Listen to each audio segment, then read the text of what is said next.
everyone. Welcome to another edition of Killing the Church, a conversation with Bradley and Seamus, where we discuss what we believe to be issues that are killing the church, or either are in the church and need to be killed. Yeah. We've been a little more offensive lately. A little bit. It was bound to happen. It was. And that's honestly the whole point of the title of the show. Yeah. So if you came here expecting us to be more fluffy, you grossly misread the title. Yeah, you expected something much different than what we intended for you to. I mean, not for nothing, we always begin our shows immediately by drinking whiskey, and so oh yeah, it's one of those like, yeah, we're trying to be offensive a little bit at some point. I'm still waiting to get hate mail on that. Yeah, no one has. I haven't seen any angry comments yet. No, not yet. On the whiskey issue, but I guess we haven't really reached out to a whole lot of Baptists. Yeah. Let's just call it what it is. Calls it as it sees it.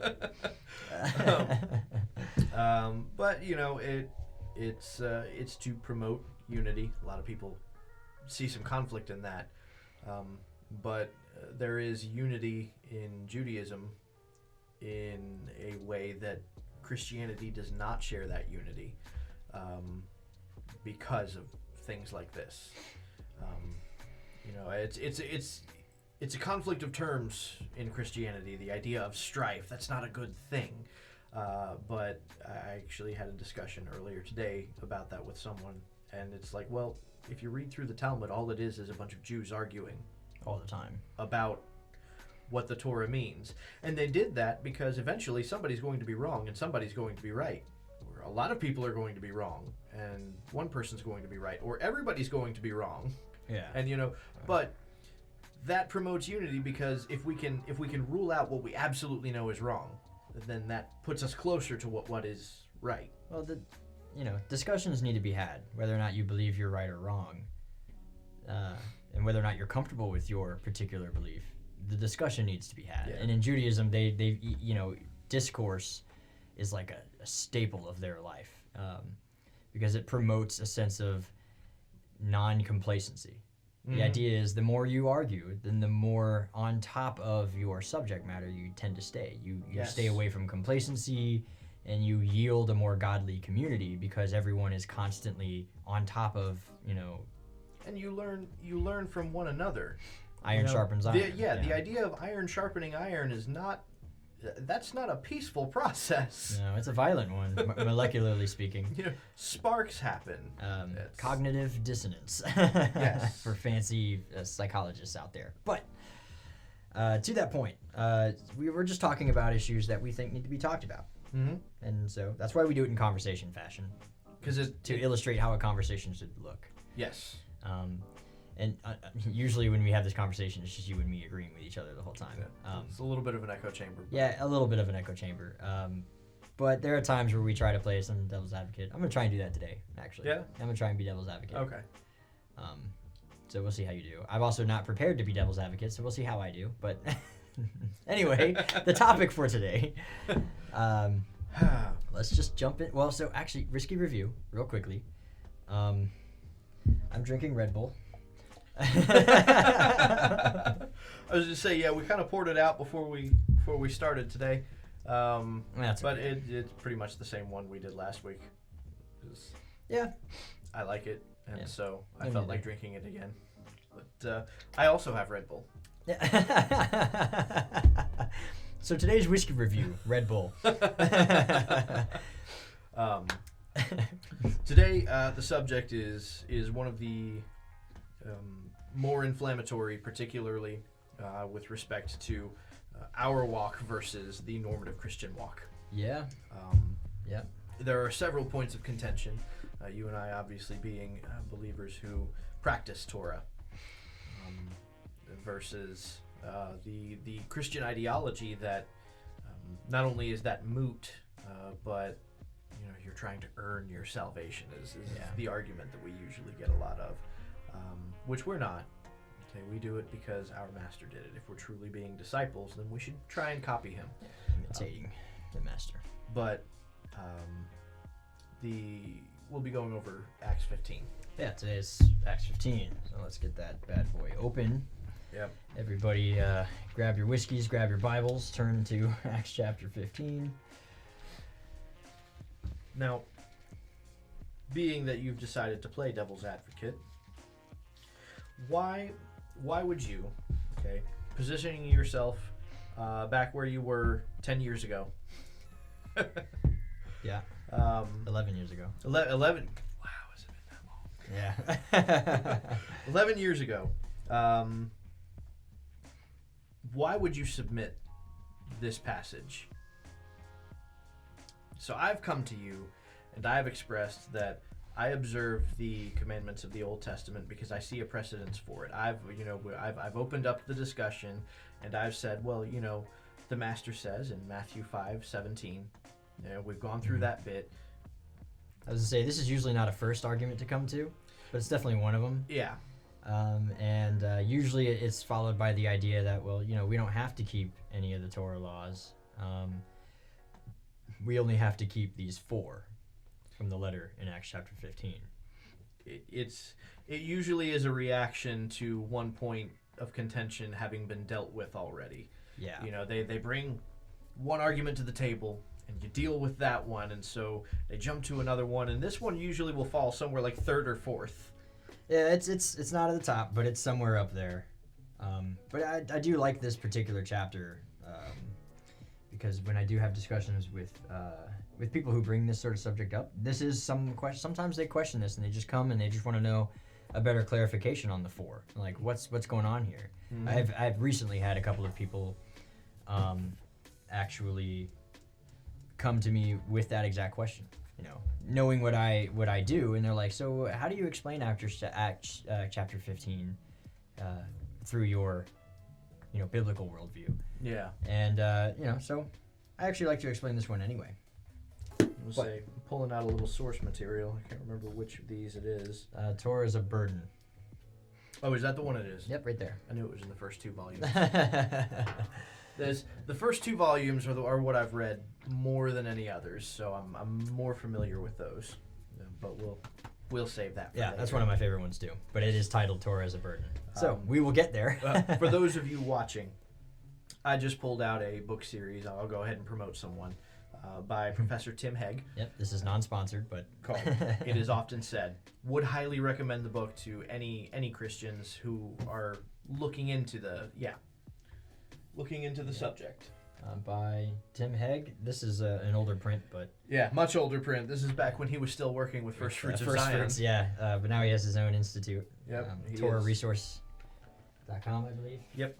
And anyway, he's got tons of classes. He basically is a professor of a lot of classes. He's got essays, books that he's written. The Letter Writer by Tim Hegg. That's another good one. The It Is Often Said series is 4 like pamphlet-sized books. Yeah.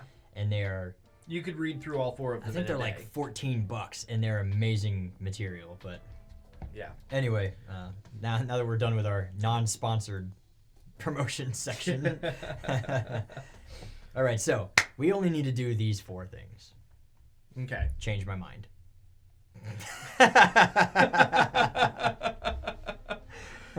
Well, that's not how this works. I have submitted to you that Yeshua called his followers to... Okay, I'll go ahead and lay out my case. Okay.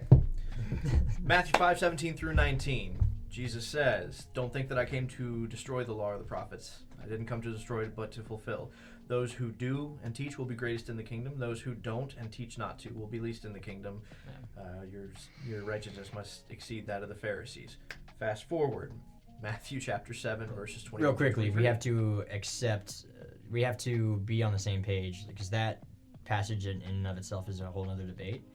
And so for the sake of this particular subject matter, we will go ahead and say that I will accept the premise of that argument, that the word that fulfill... it's being about...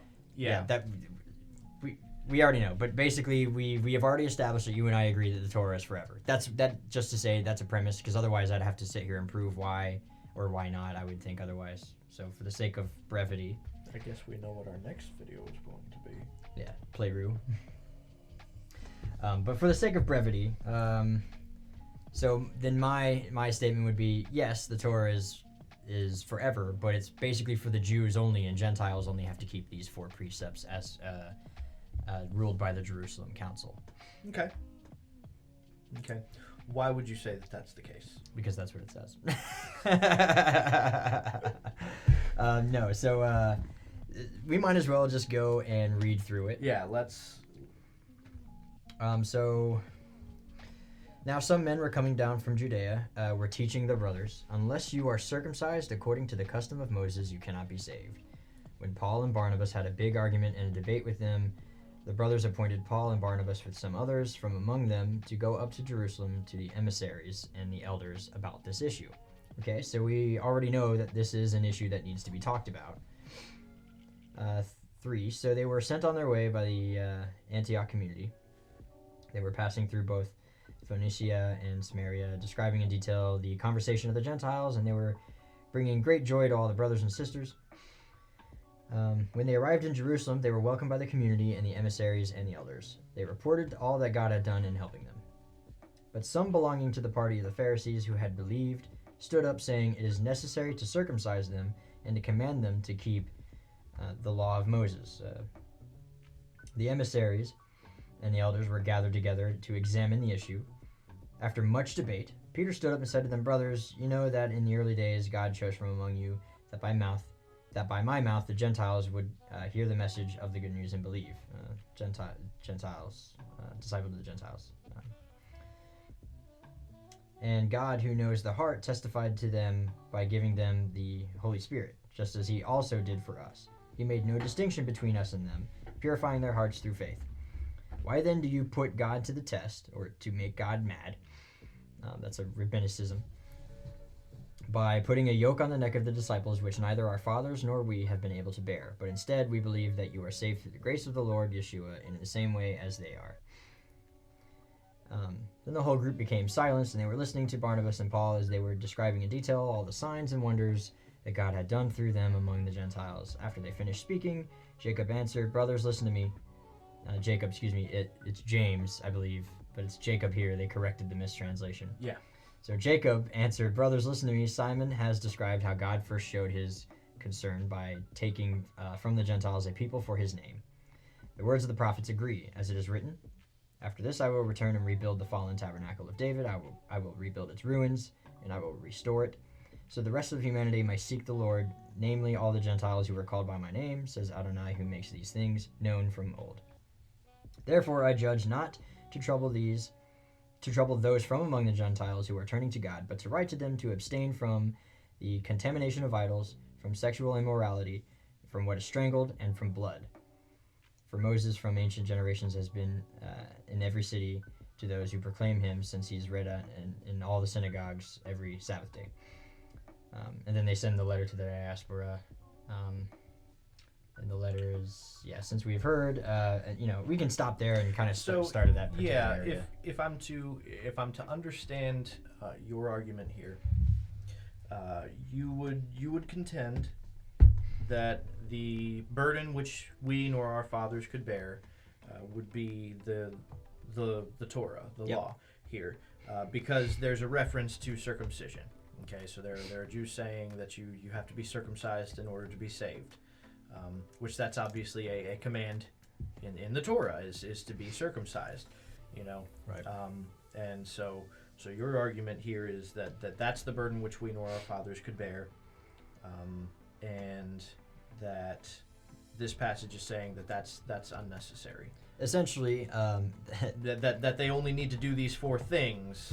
I will be representing that argument by playing devil's advocate. Yes. Okay, and and I would say that, and I've often heard the argument presented in such a fashion that the yoke is the yoke of the Torah, and that neither they nor their fathers could do it, and so why would you put that burden on Gentiles? And so instead, we have just these 4 things, and those are like the only commands that you really have to keep. So let's start at the beginning of that argument, okay? Yeah. The idea that we're talking about the circumcision of the flesh, the removing of the foreskin, okay? Because we see circumcised according to the custom of Moses, okay? Right. But let's stop there, okay? Is that Is that the burden which we nor our fathers could bear? Because let's be real. All the disciples were Jews, circumcised on the 8th day. Certainly they had already done that. So we're not talking about circumcision. Now, if you mean that act of circumcision to be symbolic of the Torah as a whole, because, well, the Torah is too hard, nobody can do it perfectly. I would actually submit to you that there are a few examples in the New Testament of people who did. Yeah. For one, Zechariah, the father of John the Baptist, and his mother. Both of them are mentioned in the New Testament as having been righteous in the ways of the law. Mm-hmm. Okay, and that falls on deaf ears mostly in Christian communities. They take that to mean that they were really good at it, but no, in Jewish linguistics, that translates to they did it perfectly. Yeah. They did it all absolutely perfectly. And that's because Moses even says, this is not too hard for you to do. Yeah. It is in your mouth and in your heart that you may do it. That's Deuteronomy 30. Yes. So there's Torah is not a burden. Exactly. So we're clearly not talking about the Torah as a whole, and we're not talking about the physical act of circumcision here, because the disciples had already done that. So what are we talking about? I want to highlight the fact that it says that they must be circumcised according to the custom of Moses. Okay? Because if we were talking about the Torah command to remove the foreskin, it would have said according to the law of Moses. Well, I believe actually that's a legal rendering. It's the custom of Moses the first time, and then it's the Torah of Moses in verse 5. So it is kind of like, according to the custom of Moses, verse 1, and verse 5, it does say, in my translation, the Torah of Moses, or law of Moses. Be that as it may, custom of Moses is still important. important. Oh, no, excuse me. You're, okay, I stand corrected. Circumcised according to the custom of Moses, it is necessary to circumcise them and to command them to keep the Torah of Moses. That's different entirely. That's so not the same thing. That actually builds on my point then. Yeah. Because they mention the custom of Moses. Well, why wouldn't it use the same phrasing later when referring to the law? So it seems that the debate topic has changed just a little bit from when they were not in the Jerusalem Council to when they get there, and it changes just a little bit. Yes. Because, well, first of all, the custom of Moses is something completely different from the law of Moses. Sort of. There are varying opinions on that, but the custom of Moses would be the oral tradition. Yeah. Okay.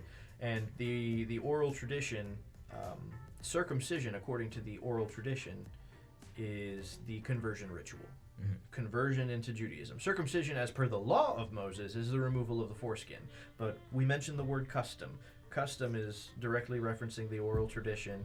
James references it when speaking to Paul about the charges against him in Acts 22. And I think even in 21, these customs are mentioned. Yeah. And that's different. The law is much. It's weighty enough to mention as being the law. Customs are the oral tradition, and like I said, according to the oral tradition, where that is directly referencing the process of converting to Judaism, because it's not you just pray a simple prayer like you do in Christianity. Yeah. And congratulations, you're converted. Yeah. No, there's a long process that goes into that. And it's actually, to help your case, it's worth mentioning that they say it's necessary to circumcise them and to command them to keep the Torah of Moses. Circumcision would be the commandment found in the Torah of Moses. It's a redundancy. So why would you say the same thing twice, essentially? And yes. So there is two things going on here. The circumcision process being that the 3-year-long, at minimum, conversion process, which neither they nor their fathers could bear. Actually, they were all born Jewish. Honest, None of them had ever had to go through. They grew up in it. So it's second nature to them. And that's the thing is once you've converted to Judaism, now you are responsible to keep the whole Torah. Yeah. So if you mess up even once, you fall under the laws of the punishments that come with those. Yeah. Because now you're subject to the Sanhedrin too. Yeah. The Torah, Jewish legal court. Yeah. So that is a heavy burden. They weren't just dropped into the earth, full-grown adults who are accustomed to another way of life, and now you've got to just do a 180, change that overnight. Absolutely, that's a burden which they nor their fathers could bear. Yep.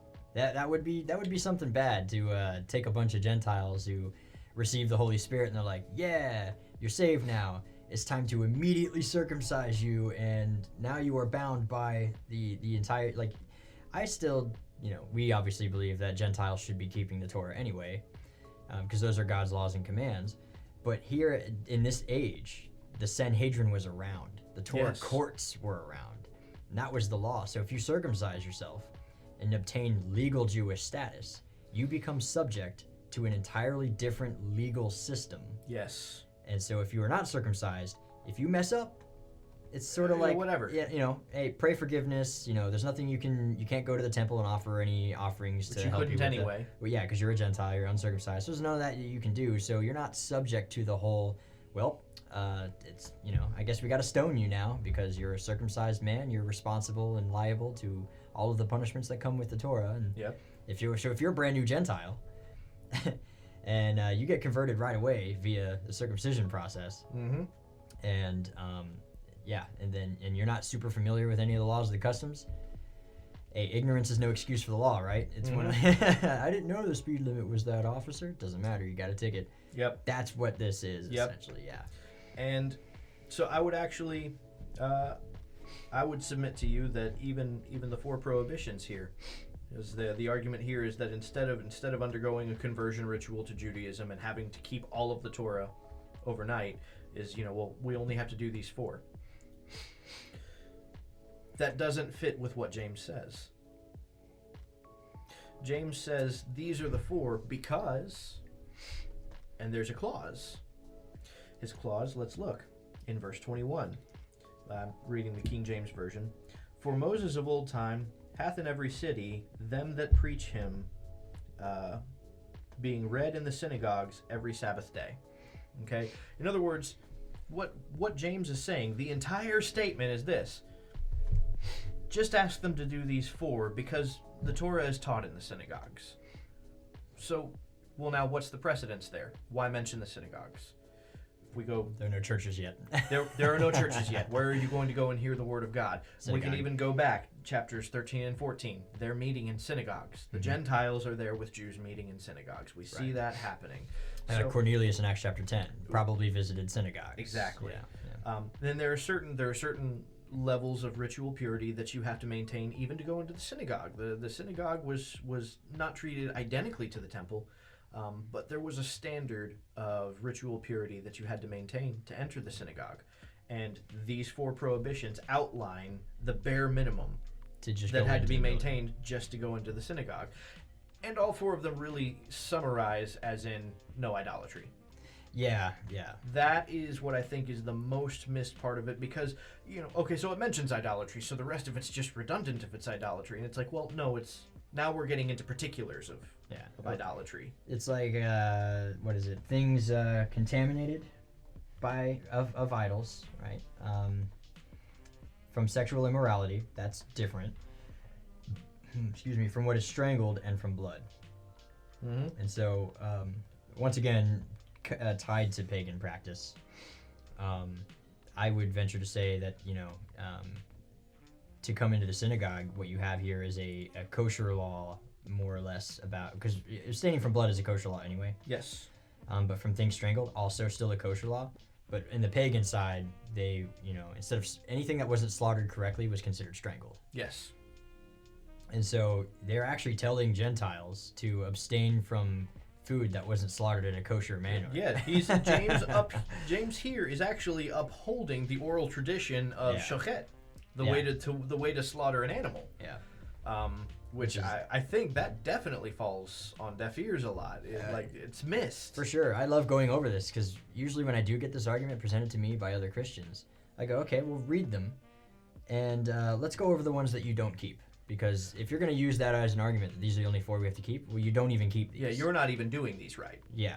And, things contaminated by idols, you got a Christmas tree in your house, dude? Do you set up a Christmas tree every year? That, not to get, let's talk about that for a little bit. That's an offensive topic. Yeah. But, these are things that are contaminated by idolatry. And, that's rule number 1. And then sexual immorality, that one's obvious. Respect marriage and stuff. Well, there's a little more to that one. I was going to go back to the thing strangled with the kosher laws. Gotcha. Once again, Gentiles trying to come into the flock would try to keep kosher food, right? Yeah. Because anything that was not considered kosher food to a Jew is not food at all. They don't even call it food. Yeah, it doesn't even meet the requirements to be edible. Yeah. So just because you cooked pork chop, a Jew goes, well, that's not food. That's just cooked pork. Yeah. And so, things from strangle and blood, obviously, blood is actually a kosher law. You can't drink blood, for life is in the blood. Yep. But the sexual immorality, you said there's more to that. Go more into that. So, it's important to note here, first of all, that we're talking about an influx of Gentiles into the Jewish movement, okay, and into the Jewish people and the Jewish religion, because again, Christianity didn't exist yet. So, you're talking about people who grew up with a certain way of life, and a certain way of observing, and certain traditions that they'd kept. Pagan sexual immorality. And now they're coming and they're intermingling into your camp, as it were. Now I could give numbers of examples where you see this happen even in modern churches.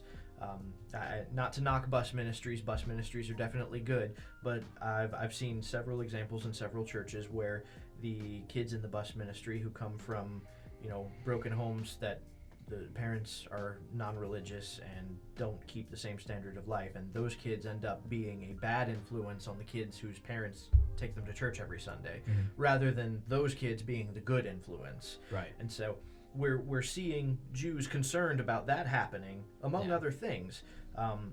They're also protecting the holiness of their God, because it was customary in paganism at this time to just accept another pantheon along with yours. That's also true. They were almost, cosmopolitan about their religion. Yeah, they just didn't care. Oh, there's another god? Okay, cool. Yeah, Put it on the I'll list. worship that one too. Yeah. Yeah. That one's on what, Tuesday now? Very well. Yeah, exactly. It was a weekly routine. So the Jews are protecting the sanctity of the one God. Yeah, he's the one. If you want to come here and worship him, you've got to give up those entirely. Yeah. As far as the sexual immorality, that word, the Greek word there is porneia. That is where we get the word pornography from. But it very specifically is tied to pagan temple prostitution, where that was your method of worship. That was the offering you gave to those deities, was that you would go in there and sleep with a temple priest or priestess, whatever your fancy was. Yeah. And so, here we're seeing James say, absolutely not. No, we're not doing that. None of that.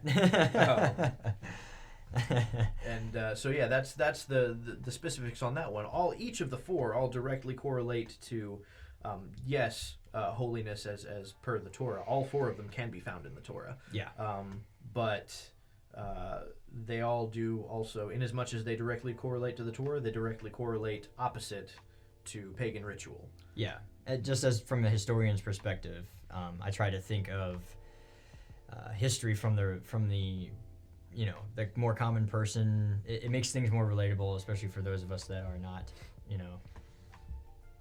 rich or whatever, or politicians or anything. But you got to think, if you are a Jewish man in a synagogue, and you've been taught basically your whole life that Gentiles are unclean no matter what.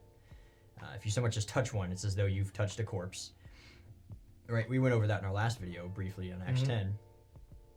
And so, what is the argument they're truly trying to present here? They're not saying circumcise them and command them to keep the Torah. Yeah, they're saying that in a literal sense, but what they're really saying is turn them into Jews. That way they're clean. Yeah. That way they're not Gentiles, and then we can accept them as saved people within our communities, because that's what they were worried about at the time. And that makes sense of Peter's point, and that this directly references Acts 10 and the video that we previously went over. Peter hears that and goes, whoa, guys. Yeah. I saw the Holy Spirit fill them the same way it happened to us at Pentecost. They're saved just like we are. Yeah, we're not worried about them being Jewish, but you've got to be looking at it from Peter's perspective. Peter is speaking about Gentiles who are already Torah observant. Yeah, he's not talking about just Gentiles just anywhere. Yeah, we are talking about a devout man. Devout men. That's what he's described as. So yeah, Cornelius would have been pure and able to go into the synagogue anyway. Yep. You know, that wouldn't have been a problem for him, provided that is the issue. And again, you know, Cornelius observed the daily prayers. So yeah, there's no problem with that kind of a Gentile being among us. You know, that's the argument Peter's presenting, but it's got nothing to do with the observance of the commandments. Yeah. And again, we're starting to see an influx of Gentiles coming in who don't have that, you know, lifelong commitment of being a tzaddik, so to speak. You know, somebody who's a righteous, God-fearing man.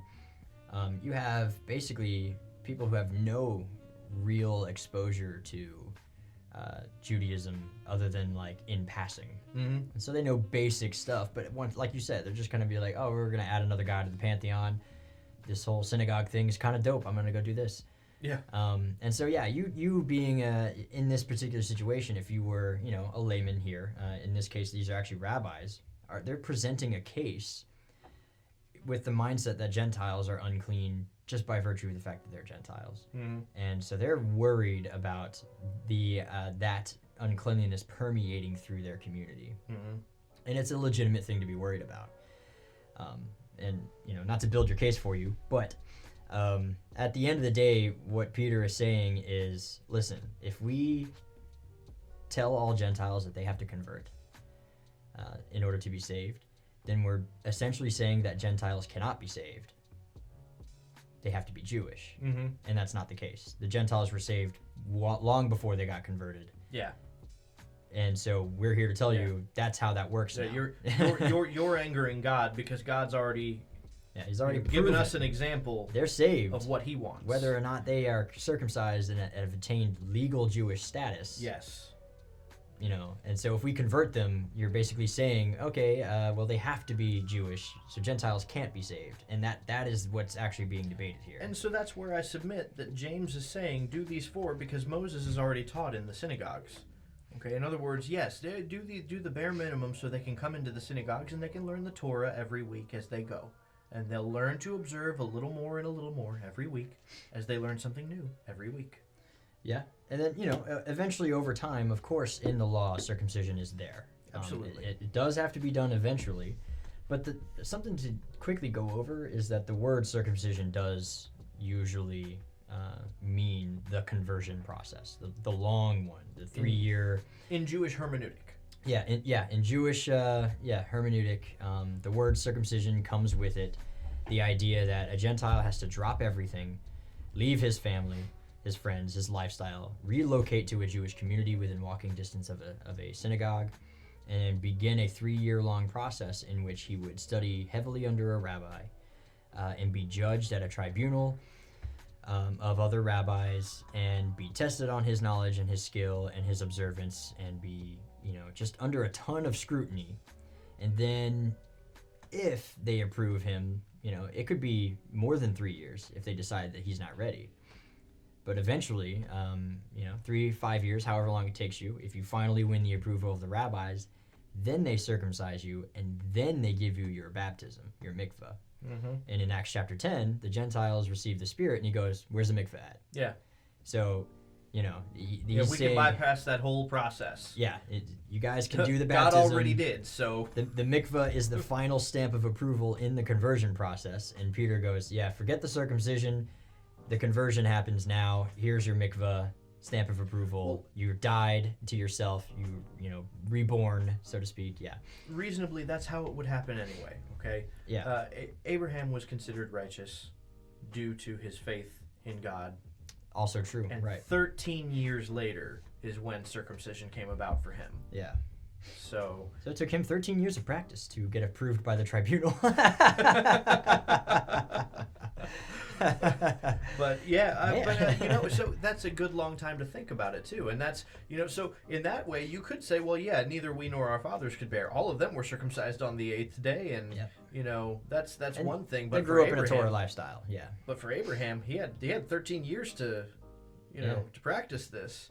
Here you're asking Gentiles to submit themselves to a 3-year-long process, and at that you're only giving them 3 years to think about circumcision. And you're also ruling essentially that they don't achieve salvation until it happens, which is again, in Peter's mind, that's no bueno. You're making a legal rendering on something God's already decided. What I actually like about James is Jacob.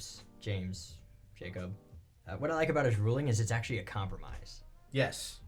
Because he's like, okay, Gentiles are saved, but here are 4 things to get them in the door for Moses has been preached throughout every generation, Yes. every synagogue. And so it's like, okay, for those of you that are like, they have to keep the law of Moses, we agree with that, but not the whole thing all at once, because there's no way they could learn overnight. Baby steps. So let's start with these 4 things, get them in the doors. Yeah. Now they're here, they will learn. Before we start to cram an entire new lifestyle down their throat, let's just make sure that they're okay with forsaking the old one. Yeah, that's a big big step. Let's erase all of the old writing on the page before we start to write new stuff on there. It's funny they should do that with papyrus. Yes. Yes. You'd have to clean off the old writing and reuse the papyrus because it was super expensive. So that's a funny thing you did there. Shout out to Will Hess. The church split. Go follow. Follow us first, though.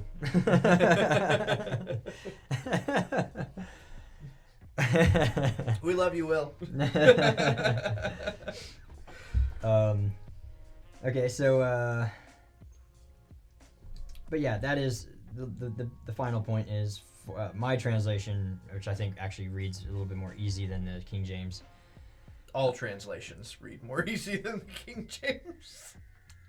For Moses from ancient generations has had in every city those who proclaim him, since he is read in all the synagogues every Sabbath day. All right, so that is, of course, the conclusion that James comes to. So then they write the letter. I believe the wording of the letter is slightly different from the initial. You abstain from things offered to idols. Yep.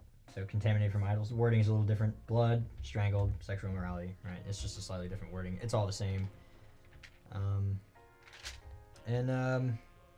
Yeah. So I tried to play devil's advocate.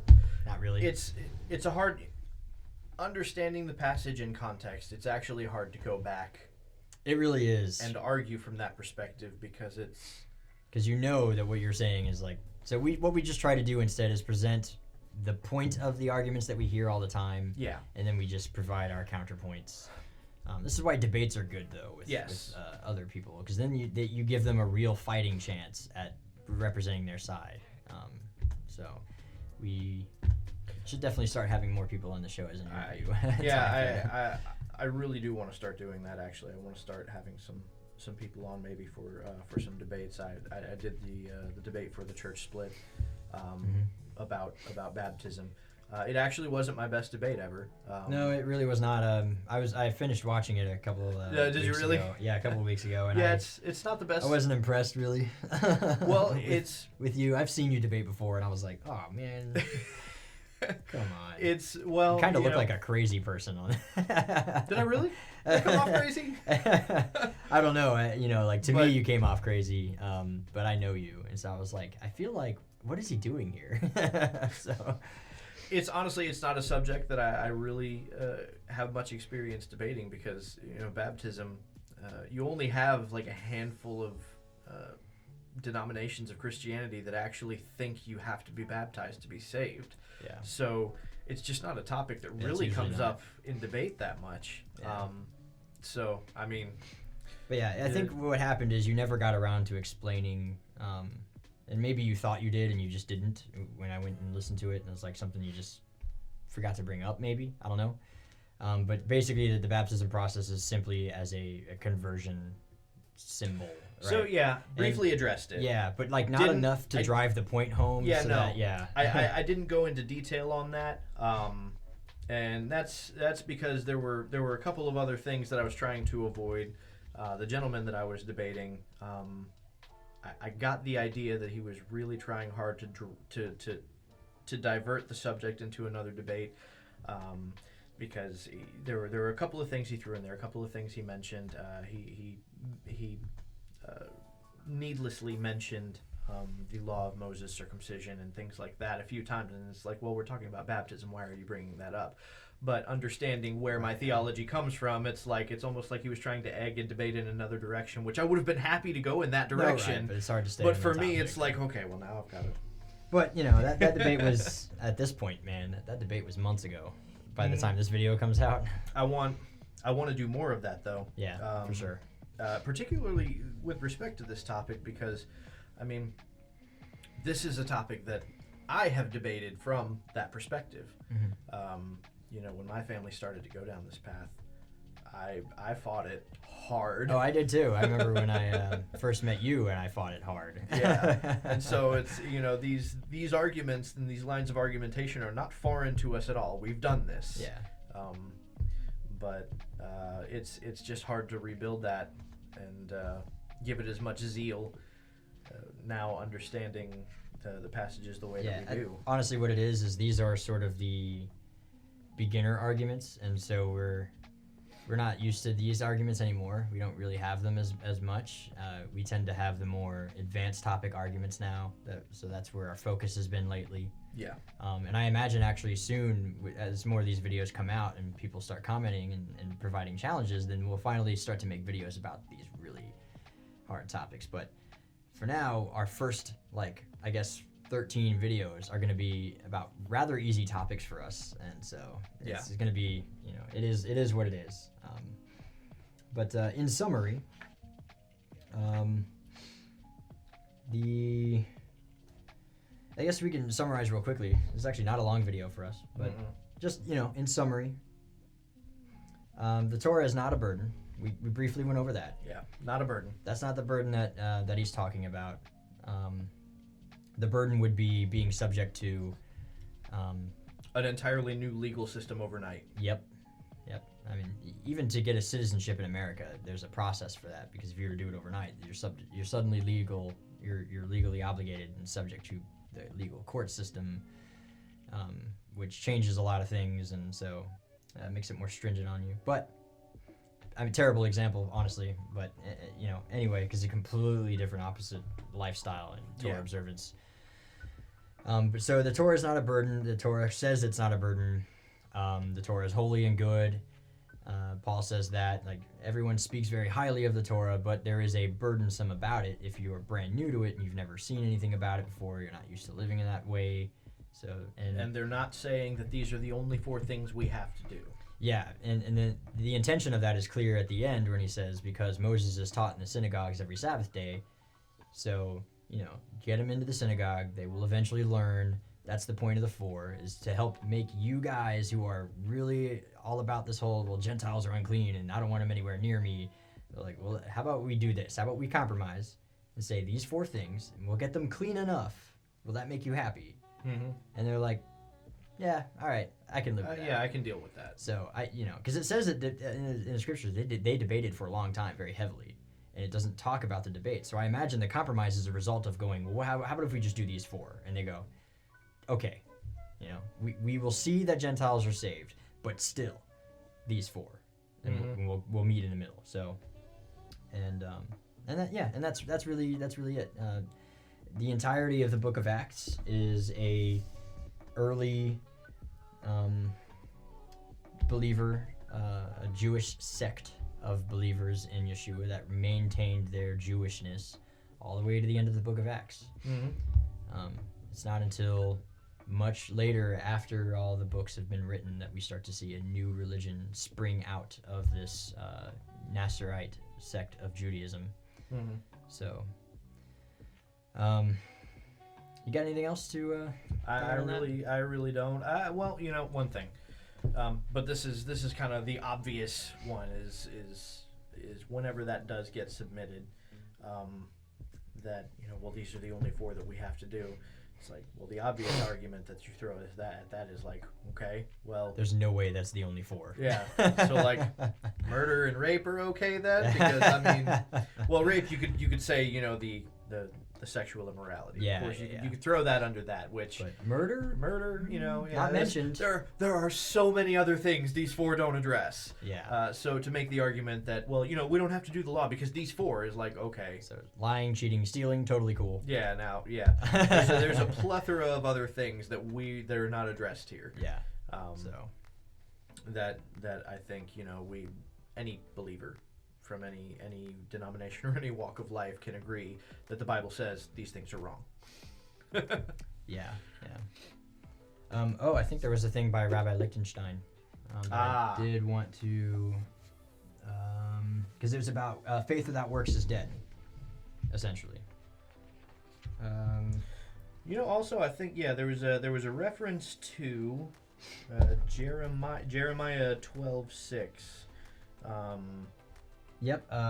For if the Gentiles will relay, Jeremiah 12:6. If the Gentiles will really learn the ways of my people, they will be built up in the midst of my people. That's what we see happening. Gentile inclusion. Because when God says my ways, what's he talking about? The four things. No, Torah. Obviously, the Jewish lifestyle. Yeah. And then Rabbi Lichtenstein said something like, it's forbidden to say, if we have the righteousness of the Messiah into eternal life, why do we still need to observe the Torah? He says, it's similar to what Christians, if they were to say, why do I need any longer to give alms to the poor or to do any other good deed according to the New Testament? Is it not my faith that is enough for me? Mm-hmm. Right, so he's comparing the two, and he's like, no, absolutely not. The Torah is still there forever. The Messiah never nullified the Torah in any way. And so, well, yeah, because at the end of the day, you could say that about anything. Why shouldn't I murder? Doesn't my faith save me? Right. Yeah. That's where that Paul, shall we continue in sin so that grace may abound? God forbid. Absolutely not. That's but that's actually Rabbi Lichtenstein. He has a commentary on Acts 15. And that's what's actually called Commentary on the New Testament by Rabbi Lichtenstein. Go look that up. Very good piece of work. He's very, very detailed. It's actually a very long, 3-page passage I have in here, and that's about it. But I'm going to source that material and tell the audience to go and read that for yourself and see what a traditional Orthodox rabbi has to say when he reads the New Testament as a Jew reading about other Jews. Do that, it will change not only how you read the scripture, but it will enrich in your faith, I think. Yes. It always does. It's like, wow, that actually makes the case for the Messiah stronger than before. So, anyway, I think that's it. I think that's where we can... I think we can call that. One. It's a shorter one. It's a shorter chapter, and it's really not that complex. No, yeah. I mean, we've probably drawn it on for longer than we needed to, but I enjoy our conversations. Me too. And I hope the audience does too. This is what I live for. But since you're out of your whiskey and we both have Red Bull, I guess we will cheers to the Red Bull instead of whiskey this time. So we're breaking tradition for this one. That just sounds so wrong. It did, actually. That sounded very pagan. Cheers to the Red Bull. Wow. For those watching, the pagan god Tammuz was symbolized by a bull, and his color was red, and so you can make up your mind about what you think about company logos if you want. But that's on that one's on you. So, but we will cheers to the energy drink instead of a whiskey. But L'chaim.